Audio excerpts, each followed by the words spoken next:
आप सब कैसे हैं? मैं उम्मीद करता हूं कि बहुत अच्छे होंगे और अपनी पढ़ाई को बहुत अच्छे से कर रहे होंगे। मैं Akash Kumar Bhadana ICT virtual classroom में आपका बहुत बहुत स्वागत करता हूं मेरे प्यारे बच्चों। जैसा आपको पता है, हमारे अतीत सेकंड जो हमारी बुक है उसको देख रहे हैं। हमारा कक्षा 7 है बच्चों, और चैप्टर नंबर 8 ईश्वर से अनुराग। आज हम इसको देख रहे हैं और आज हमारी कोशिश रहेगी कि हम अपने इस चैप्टर को अंतिम करें और नया चैप्टर आज ही हम साथ आपका प्रारंभ करें। अभी मैं देख पा रहा हूं कुछ स्कूल के बच्चे अभी अपनी कक्षाओं में नहीं बैठे हैं। कृपया सभी बच्चे अपने कक्षाओं में शांति से आपका बैठ जाइए।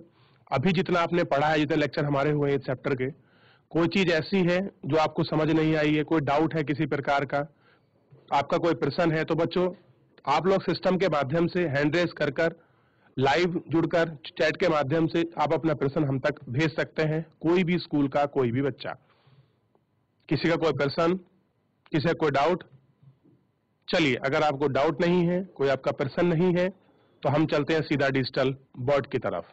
देखिए बच्चों, जैसे कल हम लोग क्या कर रहे थे, बाबा गुरु नानक, नजदीक से एक नजर बाबा गुरु नानक के विषय में आपका नजदीक से एक नजर को हम लोग आपका देख रहे थे। इनके बारे में हम लोग पढ़ रहे थे, क्या स्थिति है, इन सब के बारे में हम लोग आपका जान रहे थे।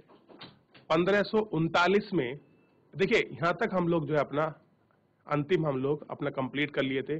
धर्मसाल कहा गया, जिसे हमने क्या कहा, आपका गुरुद्वारा कहा गया। आप जानते हैं सिखों का जो धार्मिक स्थल है वो आपका गुरुद्वारा है, हिंदुओं का मंदिर है, क्रिश्चियन का चर्च है, मुस्लिमों का आपका मस्जिद है। इस तरह से ये सारी चीजें होती हैं। हर धर्म में अलग अलग रूप से उनको नाम से उनको जाना जाता है। देखिए, 1539 में अपनी मृत्यु के पूर्व बाबा गुरु नानक ने एक अनुयायी को अपना उत्तराधिकारी चुना। इनका नाम लल्हड़ था, लेकिन ये गुरु अंगद के नाम से जाने गए। गुरु अंगद का यह महत्व था कि गुरु अंगद बाबा गुरु नानक के ही अंग माने जाते थे। अंगद ने बाबा गुरु नानक की रचनाओं का संग्रह किया और उस ग्रंथ में अपनी कृतियों को जोड़ दिया। ग्रंथ की नई लिपि गुरमुखी लिपि। देखिए, एक नई लिपि बच्चों, लिपि मतलब जिस भाषा में वह चीजें लिखी जाती हैं, नई लिपि यानी कि गुरुमुखी। देखिए, जो पंजाबियों का, जो आपके सिख लोग हैं, जो उनका अपना धार्मिक ग्रंथ है गुरु ग्रंथ साहिब, गुरु ग्रंथ साहिब की जो आपका लिपि है वो क्या है, गुरमुखी। क्या है बच्चों, गुरमुखी है। गुरु अंगद के 3 उत्तराधिकारियों ने अपनी रचनाएं की, रचना नानक के नाम से लिखी गई। इन सभी का संग्रह गुरु अंगद ने 1604 में किया। इस संग्रह में शेख फरीद, संत कबीर, भगत नामदेव और गुरु तेग बहादुर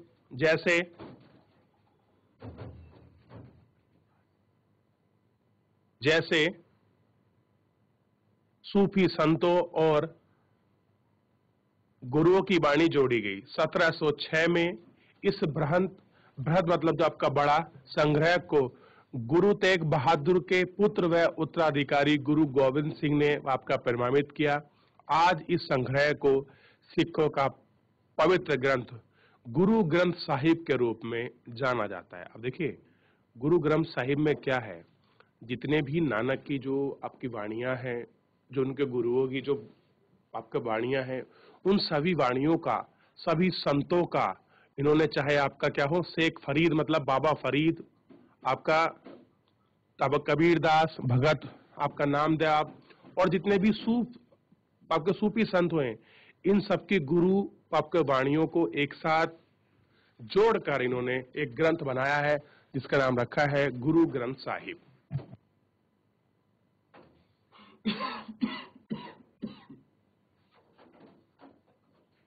ठीक है बच्चों, क्या नाम रखा है, गुरु ग्रंथ साहिब। तो ये देखिए, गुरु ग्रंथ साहिब की एक लिपि का पन्ना हम लोगों के समक्ष है। आप इसको देख सकते हैं कि आपका किस प्रकार की लिपि है। आप इसको देखिए, आप इसको पढ़िए और थोड़ा इसको सीखिए कि ये देखिए, देख लिया बच्चों? चलिए आगे देखते हैं। चित्र नंबर 11, गुरु ग्रंथ साहिब की एक आरंभिक पांडुलिपि। पांडुलिपि को आप जानते हैं कि पांडुलिपि क्या होती है। दूसरे लेक्चर से ही मैं आपको पांडुलिपि के बारे में आपको बता रहा हूं, आपको समझा रहा हूं। अब देखिए थोड़ा सा, एक बार हम पीछे एक इमेज है उसको देखते हैं। ये देखिए, आप लोग दिखाई दे रहे हैं किस तरह से इन्होंने अपने ज्ञान का, अपनी वाणी का प्रचार प्रसार किया।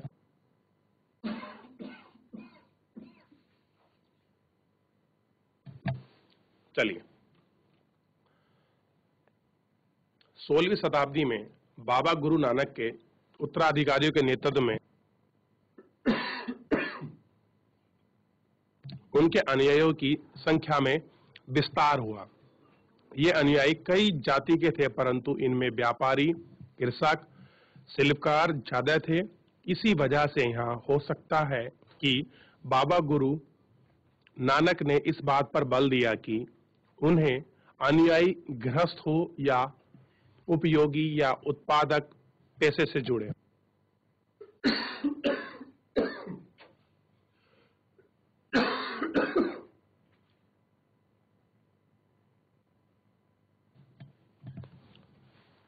अब देखिए, जो इनके अनुयायी थे वो हर किसी भी आपका पेशे से हो सकते थे, ब्रह्मचर्य का पालन भी कर सकते थे, उपयोगी भी हो सकते थे, गृहस्थ स्वामी भी हो सकते थे। उन्हें कोई ऐसा आपका बंदिश नहीं थी। अनुयायियों से यह आशा भी की जाती थी कि वे नए समुदाय के सामान्य कोष में योगदान देंगे। क्या करेंगे? जो आपके नए आपका समुदाय है, जो उनका सामान्य कोष होगा, उसमें क्या करेंगे? आपका योगदान देंगे। यही कारण है कि इनकी जो है धार्मिक और दान प्रवृत्ति जो है आज भी बनी हुई है, और इन सब चीजों को हम लोग बहुत आपका देखते भी हैं और समझते भी हैं। आप कभी गुरुद्वारे में जाइए बच्चों, तो वहां आपको स्पष्ट रूप से आपको दिखाई देगा कि वहां आपका किस प्रकार से जो आपकी चीजें हैं, चाहे वो आपका लंगर हो या आपकी सेवा धर्म का काम धाम हो, वो सब चीजें बहुत अच्छे लेवल पर करी जाती हैं। देखिए, 17वीं शताब्दी के प्रारंभ में केंद्रीय गुरुद्वारा हरमिंदर साहिब, देखिए जिसको क्या बोलते हैं आपका स्वर्ण मंदिर, स्वर्ण मंदिर का नाम है हरमिंदर साहिब, के आसपास रामदासपुर शहर अमृतसर में विकसित हुआ। देखिए, अमृतसर के पास ही है रामदासपुर शहर, और वहां क्या है आपका हरमिंदर साहिब, ठीक, अमृतसर। प्रशासन में यह वस्तुतः स्वायत्त था कि आधुनिक इतिहासकार इस युग के सिख समुदाय को राज्य के अंतर्गत राज्य मानते थे। मुगल सम्राट जहांगीर इस समुदाय को एक संभावित खतरा मानता था। उन्होंने 1606 में गुरु अर्जुन को मृत्युदंड देने का आदेश दिया। 17वीं शताब्दी में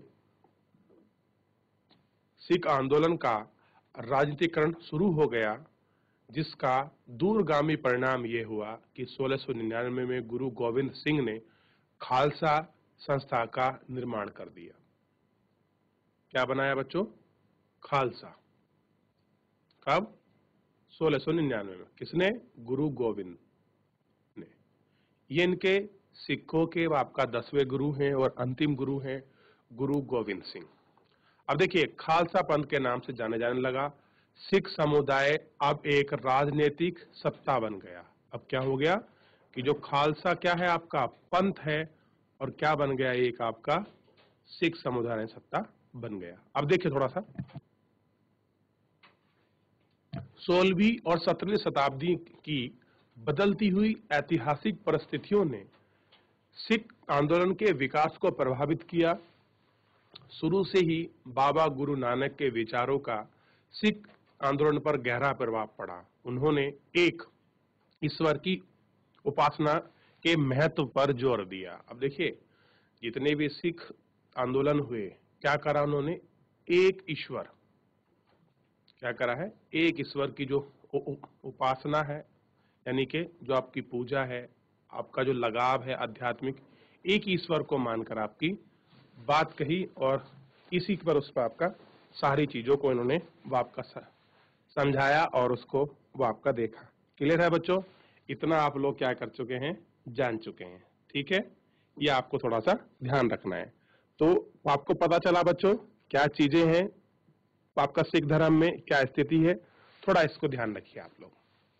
ठीक है, यानी कि ये भी आपका कबीर दास की तरह ही धार्मिक आडंबरों का विरोध कर रहे थे, जाति प्रथाओं का विरोध कर रहे थे और क्या कह रहे थे, एक ईश्वर की उपासना के विषय में आपकी बात कर रहे थे। Mic check, mic check, mic check.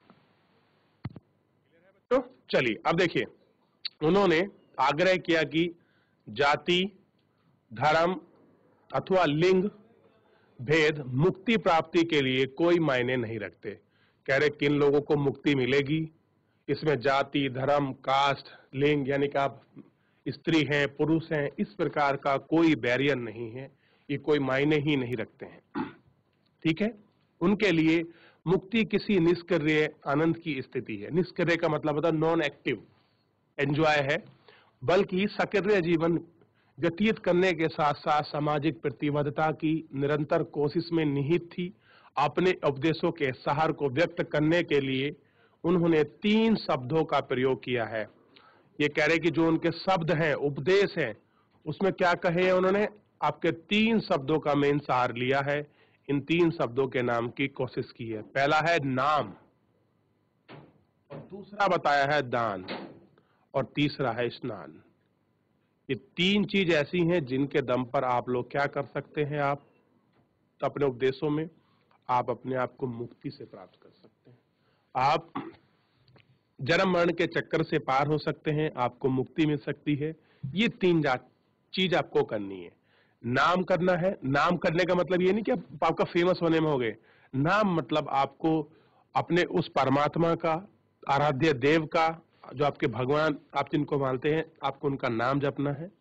आपको दान करना है, और दान कैसा, जो आपका निसहाय हो, जिसकी हम सहायता कर सके, ऐसे व्यक्ति को दान करना है और स्नान करना है। आइए हम लोग पढ़ते हैं।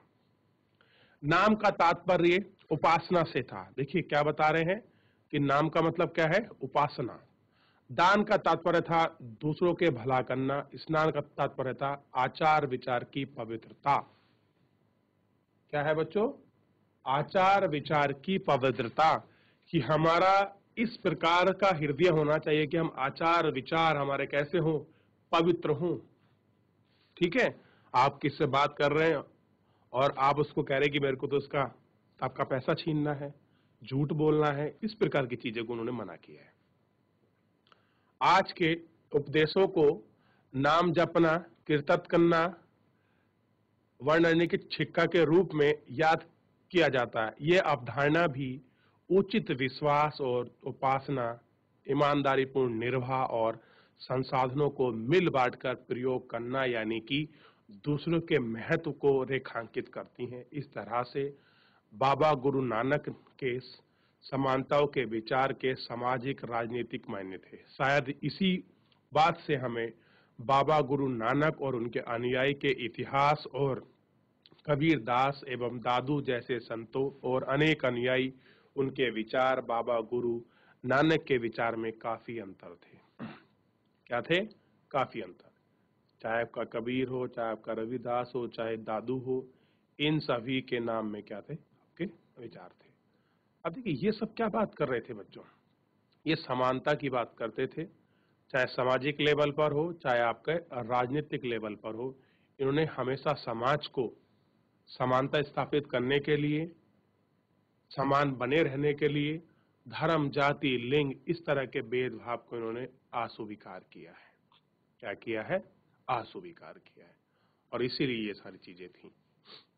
ठीक है, आगे देखिए। उनके अनुयायी जिनके विचार में बाबा गुरु नानक के विचारों से काफी प्रभावित थे, इसके इतिहास में फर्क को समझने की मदद करते हैं। अब देखिए, तो इतना हमारा ये जो आपका मेन चैप्टर था, इसको हमने पढ़ा, और चैप्टर जो है बच्चों आपका ऑलमोस्ट जो है आपका समाप्त हो गया है। ठीक है, अब आपको देखना है, इसमें कह रहा है मेल बैठाइए, बुध का क्या मतलब था, नैनार कौन थे, अलवार कौन थे बच्चों, नियामुद्दीन कौन थे, आपका सीपू संत थे या कौन थे, शंकरन कौन थे बच्चों। तो एक दो मैं मिला देता हूं, बाकी आप खुद मिला लेना, और बाकी आपका पूरा लेक्चर आपने बहुत अच्छे से पढ़ा था। अब नैनार क्या हो गया आपकी, शिव पूजा वाले, अलवार क्या हो गए, विष्णु की पूजा वाले, ठीक है। शेख नबुद्दीन क्या हो गया, सूफी संत। अब बचे बुद्ध के नाम का, तो बुद्ध क्या होंगे या शंकर क्या होंगे, सामाजिक अंतरों पर सवाल उठाने वाले, और ये क्या जाएंगे, नामघर वाले, या देवदास क्या जाएंगे, नामघर। तो ये इस प्रकार से मैच खा जाएगा, ठीक है। अब आपको इन सबको मैच कर लाना है। चलिए, तो चैप्टर आपका खत्म है। फिर भी एक छोटी सी हम लोगों को जानकारी है, एक अन्य पन्ना है, इसको पढ़ लेना चाहिए, और मैं मानता हूं कि बहुत ज्यादा महत्वपूर्ण हो सकता है हमारे लिए। देखिए, लुटिन माथर और धार्मिक सुधार आंदोलन, यूरोप के एक दार्शनिक थे आपके, थोड़ा इसको पढ़ लेते हैं। देखिए, 16वीं सदी का समय यूरोप में एक धार्मिक अंत बौक्ष यानी कि उथल पुथल का काल था। कब, 16वीं शताब्दी में। तब ईसाई धर्म में अनेक परिवर्तन हुए, जिनमें लाने के लिए महत्वपूर्ण नेता थे। एक थे मार्टिन लूथर, क्लियर है। तो इनका टाइम दिया है 1483 से लेकर 1546। लूथर ने यह महसूस किया कि रोमन कैथोलिक चर्च के अनेक आचार व्यवहार बाइबल की शिक्षा के विरुद्ध है। देखिए, लुटिन जो आपके लूथर थे, मार्टिन लूथर, ये कहाँ के थे आपके बच्चों, ध्यान देना है आपको, ध्यान दीजिए, कहाँ के हैं, यूरोप के ही हैं। और ये क्या कह रहे हैं कि जिस तरह से बाइबल में आपकी शिक्षा लिखी हुई है, उन शिक्षाओं के विरुद्ध कैथोलिक जो आपके चर्च थी, आचार व्यवहार के विरुद्ध जा रही थी। ठीक है, कैसे जा रही थी, अलग जा रही थी। लुटिन ने लैटिन भाषा की बजाय आम लोगों की भाषा का प्रयोग में प्रोत्साहन किया और बाइबल का जर्मन भाषा में अनुवाद किया। किस भाषा में, जर्मन। दंड मोचन की उस प्रथा में घोर विरोधी थे, जिसके अंतर्गत पाप कर्मों को क्षमा करने के लिए चर्च को दान दिया जाता था, कि आप पाप करो और बाद में उन पापों का आपको चुकाने के लिए आप क्या कर दो, आप चर्च में दान कर दो, तो आपके पाप जो है चुक जाएंगे। ये यूरोप की एक छोटी सी कहानी हम लोग पढ़ रहे हैं, क्योंकि ये जितने भी हम लोग अभी देखे हैं, आपका ईश्वर से अनुराग, ये भारत की स्थिति थी, अब ये आपकी यूरोप की बात कर रहे हैं। छापे खाने में बढ़ते हुए प्रयोग से उनकी रचनाओं का व्यापक रूप से प्रचार प्रसार हुआ। अब प्रोटेस्ट ईसाई संप्रदाय अपना उद्भव लूथर की शिक्षाओं में ही खोजते हैं, ठीक है। और कह रहे हैं कि मार्टिन लूथर द्वारा जर्मन भाषा में अनुवादित बाइबल का एक श्रेय पन्ना, किस तरह से उन्होंने एक्सप्लेन किया, उसको दिखाया गया। तो ये चैप्टर बहुत बढ़िया रहा बच्चों, ये देखिएगा, ईश्वर से अनुराग, बहुत कुछ आपको सीखने को, पढ़ने को, समझने को मिला, धार्मिक बाप की चीजों के रूप में लेके, कि किस प्रकार की धार्मिक चीजें होती हैं, कौन कौन से संत हुए, उनका सामाजिक सुधार आंदोलन में क्या योगदान है, कैसे उन्होंने धर्म में, समाज में समानता स्थापित करने की कोशिश की, किन चीजों का उन्होंने आपका विरोध किया, किन के वो समर्थक थे। इस विषय में आप इन सब चीजों को जान पाए, इनको परख पाए, इनको सीख पाए। अब इस चैप्टर से संबंधित अगर किसी भी बच्चे का कोई आपका डाउट है, किसी प्रकार का कोई कमेंट है, तो आप लाइव जुड़कर चैट के माध्यम से आप अपना प्रश्न मेरे तक भेज सकते हैं। ये चैप्टर आज आपका अंतिम है, फिर उसके बाद हम लोग नेक्स्ट चैप्टर की तरफ आपका बढ़ जाएंगे। किसी बच्चे को डाउट है तो आप सिस्टम के माध्यम से हैंड रेज करिए, और फिर अपना डाउट, अपना प्रश्न आप बच्चों शेयर कर सकते हैं। कोई आप एक्सपीरियंस है कोई आपका, कोई मैंने जैसे आपको बोला था कि किसी प्रकार की कोई ऐसी चीज है जो आपको समझ आती है, और आपके यहाँ कोई फेमस बाप की चीज है, कोई आपकी पूजा पत्ती विशेष कोई आपका पैटर्न है, आप उसको हमारे साथ आपका शेयर कर सकते हैं, और आप उसको बता सकते हैं, मैंने ऐसी आपसे उम्मीद की थी, ठीक है। कि कोई बच्चा अगर वो आपका बताना चाहे तो हमको बता सकता है, इसलिए मैंने सभी बच्चों को बोला था कि कोई भी बच्चा अगर हमसे बताना चाहे, जुड़ना चाहे तो हमको बता सकता है। कोई बच्चा बच्चों किसी भी स्कूल का, देखिए पार्टिसिपेट करना चाहिए आपको उन सारी चीज़ों में। अगर कोई चीज़ आप जानते हैं और कोई ऐसा है कि आपका बताएगी, आपका छोटा एक्सपीरियंस, आपने कुछ फील किया हो, आपने किसी चीज़ को देखा हो, तो वो सारी चीज़ें आप एक दूसरे के साथ, किसी के संस्कृति का, किसी के पंथ का, किसी की पूजा पद्धति का विशेष पैटर्न का एक दूसरे को पता चल जाता है। मैं खुद सीख लूंगा, ये अच्छी बात है। चलिए, अगर आप लोग कुछ नहीं बता रहे हैं, कुछ नहीं शेयर कर रहे हैं, तो फिलहाल ये लेक्चर आपका यहीं आपका समाप्त होता है। मिलते हैं आपका नेक्स्ट चैप्टर पर। देखिए, जो आपका नया जो आपका चैप्टर है, नया चैप्टर है आपका चैप्टर नंबर 9। क्या है चैप्टर नंबर 9? क्षेत्रीय संस्कृतियों का निर्माण। क्या है आपका? क्षेत्रीय संस्कृतियों का आपका निर्माण। क्या है इस निर्माण में? और ध्यान दीजिए, ये देखिए चैप्टर नंबर 9। अब हम इनके बारे में पढ़ेंगे। जो हमारे क्षेत्र होते हैं, रीजन अलग अलग होते हैं, तो उसमें किस तरह की आपकी संस्कृति फली है, फूली है, बनी है, या कोई नई संस्कृति है, नया कोई आपका कल्चर है, उन सबको हम लोग आपका जानेंगे। क्योंकि हर क्षेत्र में, आपका लोकल एरिया में ये सारी चीजें होती हैं, इनको हम लोगों को आपका सीखना चाहिए। देखिए, ध्यान दीजिए आप लोग। लोगों का वर्णन करने का सबसे सामान्य तरीका है कि उनकी बोलचाल की भाषा से उन्हें परिभाषित करना। अब देखिए, लोगों को अगर कुछ एक्सप्लेन करना हो, एक्सप्लेन का मतलब जो आपका वर्णन करना हो, तो सबसे आपका सामान्य तरीका क्या है? बोलचाल की भाषा। जब हम किसी व्यक्ति को तमिल या उड़िया कहते हैं, तो आमतौर पर इसका अर्थ है कि वह तमिल या उड़िया भाषा बोलता है, तमिलनाडु या उड़ीसा में रहता है। इस तरह से हम प्रत्येक क्षेत्र के कुछ खास किस्म के, क्या है बच्चों, कुछ खास किस्म के भोजन, वस्त्र, काव्य, नृत्य, संगीत, चित्रकला से जोड़ा करते हैं। कभी कभी हम इन अस्मिताओं को मानकर भी चलते हैं कि और सोचते हैं कि इस युगांतरों में अस्तित्व है, किंतु विभिन्न क्षेत्रों के बीच विवादित सीमा के बनने में समय की भूमिका रही है। यार, कुछ ऐसे चीजें हैं जो आपके युगों में जो टाइम पीरियड है, उसका अंतर है, उनके बीच कुछ ऐसा समय रहा है, उनका विभाजन का टाइम है। कुछ आपके क्षेत्रीय व आपकी संस्कृति आपका समानता रही है, उन सबको बनाने में, उनको समझाने में।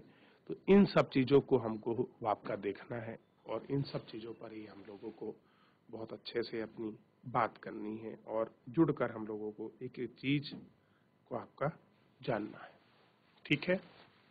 अब देखिए, सबसे पहले आप समझिए, हर एक क्षेत्र में, और मैं अगर क्षेत्र से बढ़िया अगर मैं पहले आपका राज्य की बात करूं, तो हर एक राज्य में जो है खान पीन, रहन सहन, वहाँ का भोजन, वहाँ का आपकी पूजा पाठ की पद्धति, वहाँ के नृत्य, वहाँ के संगीत और वहाँ की जुड़ी चित्रकलाएं अलग अलग रूप में, अलग अलग भाषाओं में, बोलियों में प्रचलित हैं। और ये सब चीजें उनके खान पान और तौर तरीकों में, आपके जीवन शैली में झलकती हैं।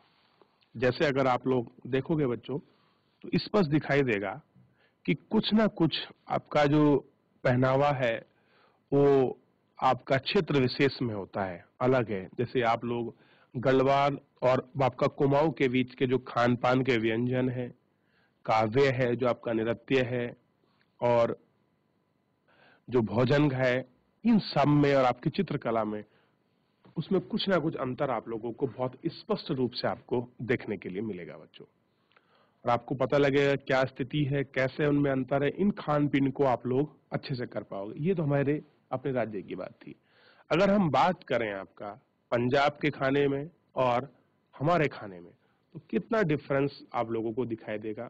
आपको रहन सहन में भी, आपको बोल चाल में भी दिखाई देगा, आपको भाषा में दिखाई देगा, आपको उनके खाने में, उनके कपड़ों में, उनके नृत्यों में, उनके काव्य में, उनके संगीत में, उनकी चित्रकला में एक आपको स्पेशल जो है विभाजक आपको दिखाई देगा। डिफरेंस आपको स्पष्ट बिल्कुल क्लियर होंगे। ये सारी चीजें आपको बिल्कुल स्पष्ट रूप से दिखाई देंगी इसमें। क्लियर है? तो इतना आपको देखना है कि किस प्रकार से ये सारे जो अंतर हैं ये आपका आते हैं और आप इन अंतरों को समझिए कि कैसे किस प्रकार के होते हैं। ठीक है?